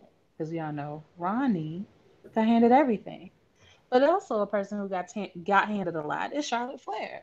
She comes out at the end of Becky's speech. She takes credit for teaching Becky the lessons that took her to the main event. She says she's happy for Becky. It's very sarcastic. Becky doesn't buy it, smacks her down. And by smack her down, we mean like a right punch to the face. It was crazy. Man, I was watching. I had to work on Tuesday, Mm, so I had to watch the J to the Max edition, late night, yeah. and oh my god, when Charlotte's talking that shit, Mm-hmm. Becky's just standing there, and I thought she was gonna like say something slick to her, Mm-hmm. but she just kind of rubbed her chin, and Charlotte thought she got that good line in. And Yeah. then she just punched her in her jaw, and man, I almost woke the whole house up. Like, oh my god! I was like, that's the reason why she is the best thing in wrestling right now, Yeah. because that's what normal people would do. Talk shit, get hit. Them is rules all over the place. Suburbs, hood, all of it. Hell, even the rich people. You remember when that them two rich ass neighbors was going at it and the other one beat the shit out of his neighbor? Hmm. Listen, talk shit, get hit. All right, so she talked shit, she got hit. Becky did what nobody should ever do, however, and that was walk away and turn her back. So of course Charlotte runs up the ramp. They get the brawling. Um, it's pretty even. You see Charlotte on the stairs, kind of mocking her at the end, but like They willing to go at it. It's lit. Back from commercial, there's a match: Shinsuke versus R Truth for the U.S. Championship.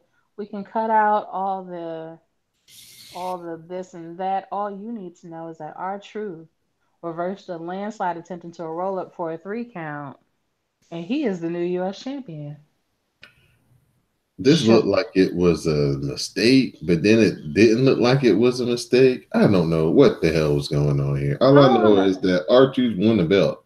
He won a belt. They said he won a belt. They did it in slow mo. I looked at it and I was like, I don't know about it, but oh, okay. All right. So Rusev and Lana come out. Rusev isn't happy. He took the title from Nakamura to begin with because it deserved better, and it definitely deserves better than our truth, first of all. Hold up Calm now. down. Oh, hold up now. Get it together. Let's be nice. He asked for a match right now. Carmella shows Lana, and Rusev looked like he wanted to get on Carmella, but then he just shows our Truth, and Truth tells the referee to put it on the line, and we all collectively go, "Oh, he's going to be a 3 minute champion." Gasp.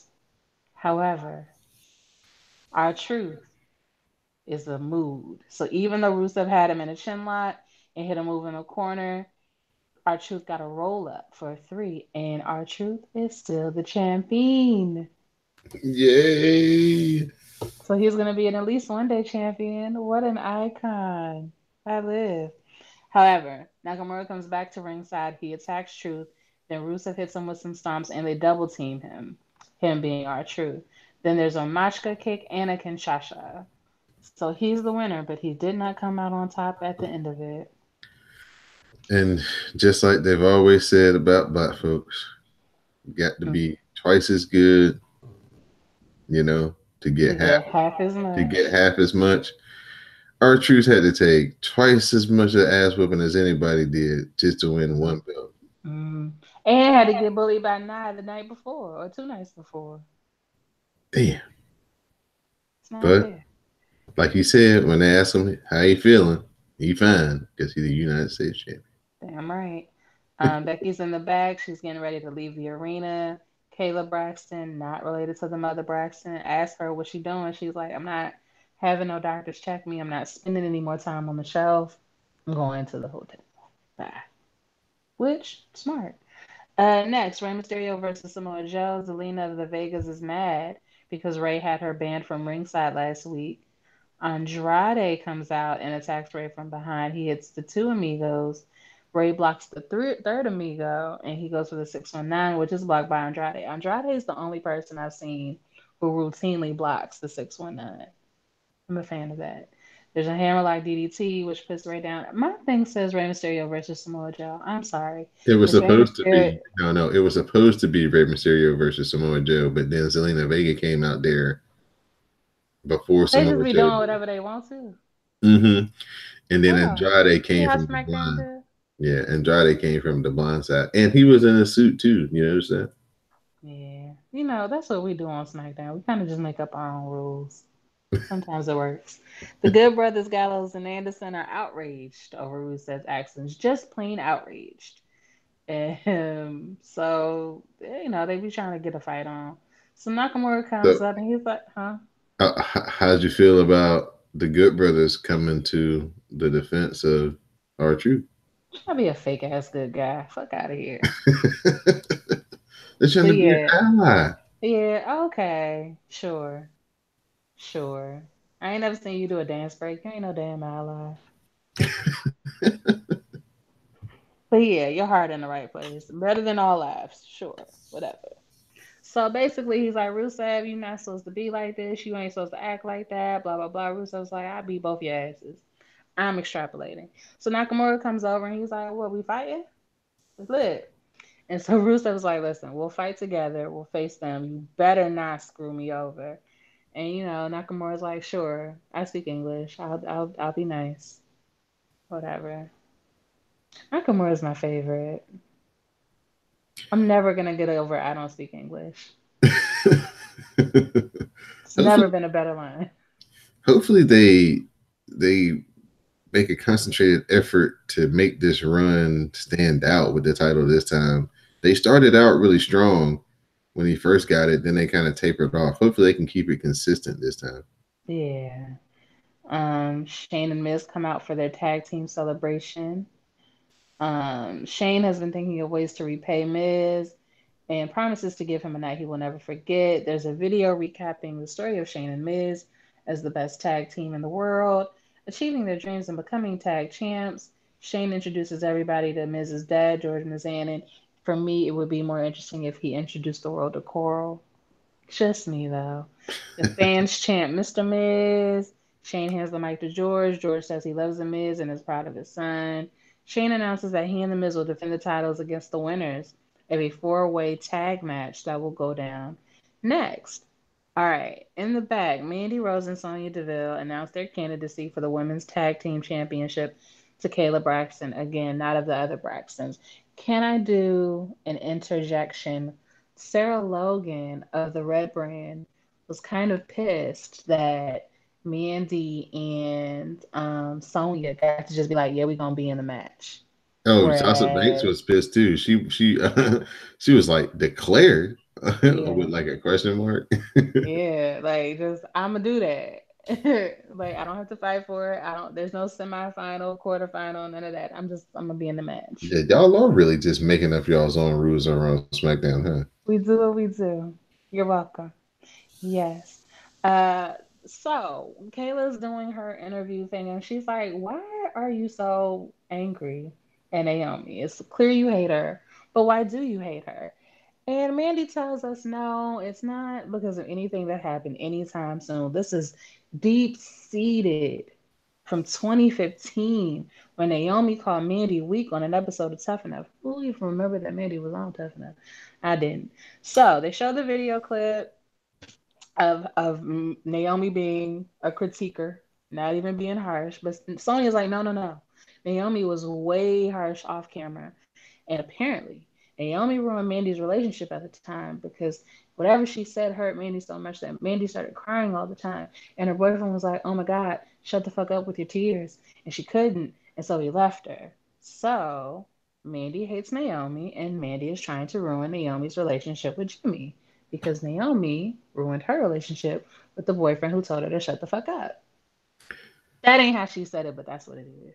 Man, they really threw a monkey wrench in this. After they did all that good work at the Royal Rumble, all they had to come back with was Naomi being mad that not only did this chick try to get at my man, but she also cost me my chance at the title with the Royal Rumble. That should have Yeah. been the promo, not Mandy Rose and Sonya Deville. Yeah. I guess that somebody was just like, why do we care so much? And it was why are you like, what is your problem with Naomi? And they were like, Tell me why oh, you mad, son. and it's like, oh, why am I mad? And they were like, I know, she was harsh that one episode. And it's like, anytime your whole narrative is like, she was way worse off camera. Oh, okay, sure, sure. But speaking of the Usos in the bar and the New Day and Heavy Machinery have a match. Kofi and Big E are wrestling for the New Day. They come in, everybody goes crazy. Dozier and Tucker, who the hell are they? Oh, Heavy It's like a Machinery. machinery. I was like, who are these names? I've never heard of them. Lil Otis. The Big Ginger. Mm-hmm. Yeah, I know. Dozer and Tucker hit the compact. Oh, because machinery on Kofi, and the New Day is eliminated. Gas. Jimmy tags in, crossbodies Tucker for two. Sheamus tags in, Bro kicks Tucker for the three count. So heavy machinery are out. That leaves you with Okay. the Usos and the Now new in the bar. What? you can always tell who they think, especially on a new team, Hmm. who they think the star of the team is by who gets pinned and who doesn't. So, Who's so the star? The chunky one? Otis, yeah. So every time Heavy Yeah, Machinery's lost, Tucker's taking the pin so far. the big one, the tall one, I The should taller say. one, yeah. Yeah, Mhm. yeah, that makes sense. Yeah. Something about him doesn't look as charismatic. Like he's a big guy and it's great, but he just kind of he seems boring. He has a spirit of boredom in him. Yeah. That's okay. Everybody Otis can't be hype. Dozovich is gonna go far just off charisma alone. Everybody can't be hype. Everybody can't be the New Day where you got three people giving you all of that activity. It Yeah. can be exhausting. But back to the match. There's a flying Uso. One flies onto Sid Sorrow on the outside. Another splashes Sheamus in the ring, and the Usos get the win and a shot at Shane and Miz at Elimination Chamber. And That should then be a there, fun match. oh yeah, I'm sure there will be some monkey wrench where the Usos don't win, or maybe they will because why the hell is Shane a champion? I digress. WWE Champion promo time. Daniel Bryan asks who won at the Royal Rumble. The fans chant Becky. Because that's the only answer that matters.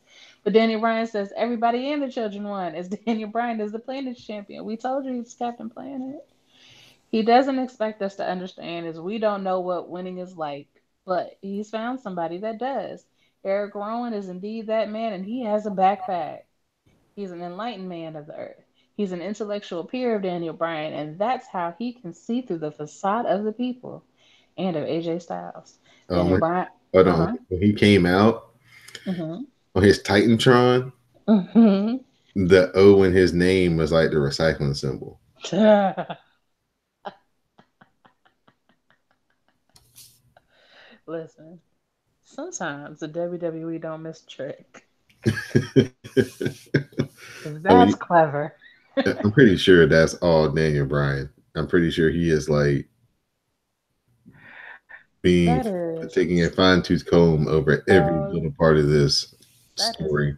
so clever. Whoever did it, give them a raise. That's great. Daniel Bryan points out that AJ was right to call Daniel Bryan a hypocrite, as Daniel Bryan carries around a symbol of excess that is bound to the skin of a cow whose life was taken from her. Daisy was her name. The fans chant Daisy. Daisy had the ability to enjoy joy and pain and was forced to give her life for a symbol, the very thing that Eric Rowan and Daniel Bryan stand against. Daniel Bryan tosses Daisy, the ring, the belt, into the garbage can and calls it trash. To change the world, we need to change the symbols. So the fans chant goodbye, Daisy. Eric Rowan unveils a new WWE Championship from his backpack. The new symbol of excellence, the new WWE Championship, it looks like it's made of wood. I happen to know that it's hemp. And here's what's so funny. I was only barely paying attention and I heard like sustainable. I was like, oh, it's made out of hemp. And then I went online and sure enough, they had like the breakdown of what the belt actually is. First thing, hemp, all hemp. And it's just like, could you be any more Washington State? Like, no, you couldn't. The It's on fans brand. It's on character. like he knows he is well thought out. He is a whole person. The fans chant burn it down. He can because it's biodegradable. Daniel Bryan informs us it's made of hemp. See? Gets the people excited because hemp has something vaguely to do with weed, and y'all know how y'all are. AJ Styles as well, as he appears on the entranceway. AJ asks Daniel Bryan if he smoked the prototype to that championship. Get it? Hemp? Told you. Before AJ can dig too much into the situation, Randy Orton makes his appearance. Mustafa comes out after the commercial, and Randy points out that Mustafa got tossed out by Nia Jax on Sunday. Jeff Hardy comes out, or he's already there, and Samoa Joe's out and says he wants to put everybody to sleep. Daniel, Bryan, and Rowan exit stage right while Joe talks about putting Ali's simple ass to sleep. This is how it happened. Samoa Joe was on the outside of the ring, and he is slowly walking his ass into the ring. On the very opposite side, Eric Rowan and Daniel Bryan are slowly walking their asses right back out of that ring. The It was, Hogan, it was like real smooth. One is going in, and the other two are coming right ass out. Like they didn't want no smoke. They didn't want to be in nobody's crosshairs. we gotta Smart people. we gotta acknowledge the ether that Samoa Joe laid on Jeff Hardy. He was like, "What did he say? Make like you when you go to your AA meetings and don't say nothing." Yeah, because he was about to say something. He was like, "Hold on, Jeff. You need to be quiet. Treat this like an AA meeting, and I'm sharing." It's Jeff just so Hardy, rude. he And, as he much as I don't like broke him, him. all lives is king of reaction. Because Yeah. when Samoa Joe said that, he collapsed onto himself. even In Jeff the, even Jeff Hardy had to turn away. He broke him. like, that is just a thing to say. It's like, damn. So My God. their reaction lets me know that Samoa Joe be making that shit up. on the fly, First, or at first of least he all, did that there's night. there's nobody back there who would have thought to say anything like that. What somebody might have wrote for him was to ask AJ how's Wendy doing. So when that happens, they all get to fighting. Daniel Bryan says he will be the champion. No one man will get a shot at the 10 pounds of hemp. So Triple H comes on the Titantron. Remember when it was called the Jumbotron? Good times. Triple H confirms on the Titantron that Daniel Bryan will not defend that title against one man. No, no, no. He will defend it against all of them men who are currently in the ring in the Elimination Chamber. This, Daniel Bryan screams no, but the fans scream yes. And they're still fighting. And that's it. So, your thoughts on the new championship belt? It's horrific. It's ugly. It's hemp, and I know it's turquoise. I don't know what else it is. He said It's like ugly. rocks or stones or something. He said. Yeah, turquoise is rock, so I'm sure he probably put some quartz up in there, shiny rocks. But it's ugly, but the it fits where we're going. We're trying to be eco-friendly, you know. And it's been a while since we had a, specific belt for a specific champion. Yeah, I think the other problem with it is it's brown. Like the belt is just so brown. Like there's a picture of it on the WWE Instagram. I mean, when you look at it up close, you can see more of the blue of the turquoise, but at the end of the day, it's a damn brown belt. It's brown. And brown don't sparkle like gold sparkles. So it looks I don't even know what it looks like. It looks like the belt that a vegan would want to carry Yeah, around. I mean, yeah. Because you gotta imagine gold isn't, but gold, maybe the melting process is a problem. It can't have diamonds because what if they're conflict diamonds? Like so you gotta do these things to be who you said you're gonna be. It's just so ugly. Oh Lord, I'm trying to see if I can find recycled materials. An an eco source strap. The new belt is made from hemp and wood from a naturally fallen oak tree.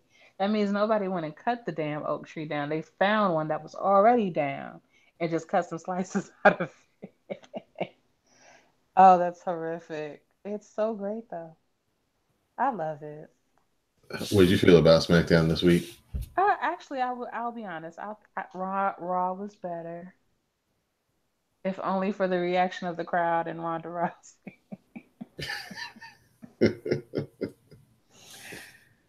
But yeah, it was great. All right, so we'll get into our last review. This won't take long. NXT after the takeover shows is more like a recap show. We did have two matches. We had Io Shirai and Kari Sane, the Sky Pirates versus Jessamine Duke and Marina Shafir. Io Shirai fights out of a Dragon Sleeper from Shafir and hits a modified version of the Brian Kendrick. She gets the hot tag to the Pirate Princess, and she hits Dragon Screw leg whips and Bronco Busters. Kari follows with the spear, and then Duke is kicked to the outside by Io. Io assists with an elbow drop. Then Io Shirai, dives onto Jessamine Duke on the outside. Kari Sane hits the insane elbow off the top rope, and Io Shirai and Kari Sane get the win. We have a Johnny Takeover interview after he won the title at Takeover. Johnny says he delivered a match of the year. He also delivered a win, and winning feels great. Bianca Belair is backstage after her loss to Shayna. She says that being undefeated is a mindset. And then Bianca addressed Sam Roberts and his comments about the moment of the title match being too big for her. So she had some words for him, Dee. Mm-hmm. Good. He deserves all the words. Warbaiters, they did an interview. They talked about how the Undisputed Era has earned their respect, but their era has ended. Matt Riddle, he tells Kathy that he broke Ono tonight and will break anybody else that tries to test him. Then we get a recap of the NXT Championship match. Then that's followed by the big pull apart and Shawn Michaels announcing that they're going to have the halftime heat 6-man tag team match. And then we get our second match of the evening, the Street Profits versus the Forgotten Sons, Steve Cutler and Wesley Blake. Blake gets hit with a blockbuster doomsday device, but Cutler breaks up the count. Jackson Riker takes Montez Ford out on the outside, and Dawkins wants to get him some, but he doesn't get any since Wesley Blake hits the Tope Suicida.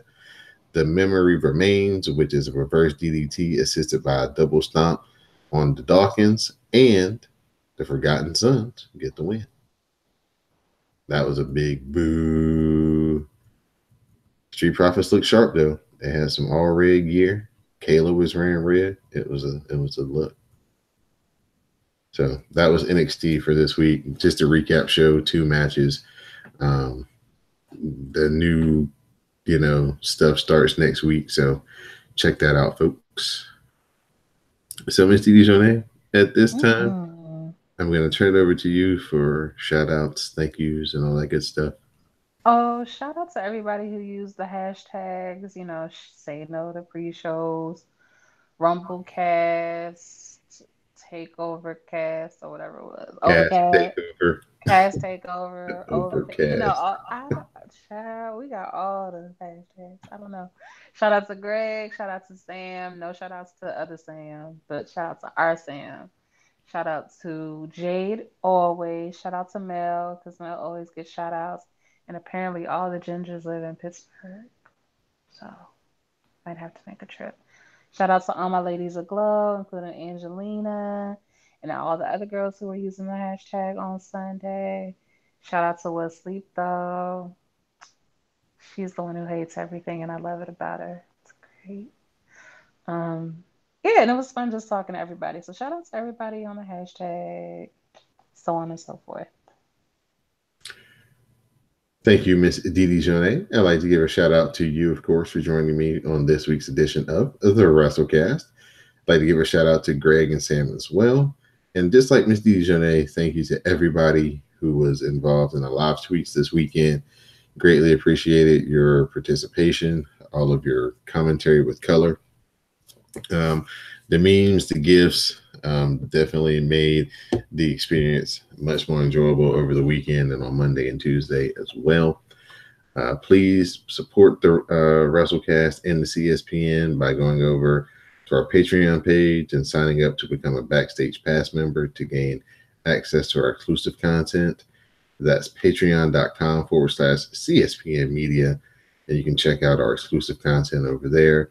You can also support our sponsors by going to cspn.us, clicking on the tab at the top of the page that says Keep Our Podcast Free. Scroll down to support one of our many sponsors from Amazon, Blue Apron, Busted Tees, Audible. So there's something for everybody. So please support the CSPN, help keep our podcast free each and every week. Check out Halftime Heat. That's going to be a lot of fun. This weekend, my New Japan fans on the 2nd and the 3rd of February. So I think that's Saturday and Sunday. The New Beginning shows are going to be taking place. So please use the hashtag Cast of Strong Style to share your commentary with color on New Japan. So those matches will be pretty cool. Also check out the Kushida versus Tanahashi match. It was the last match that Kushida wrestled for New Japan before he heads over to WWE. So that was a really fun match, and a match that Kushida asked for.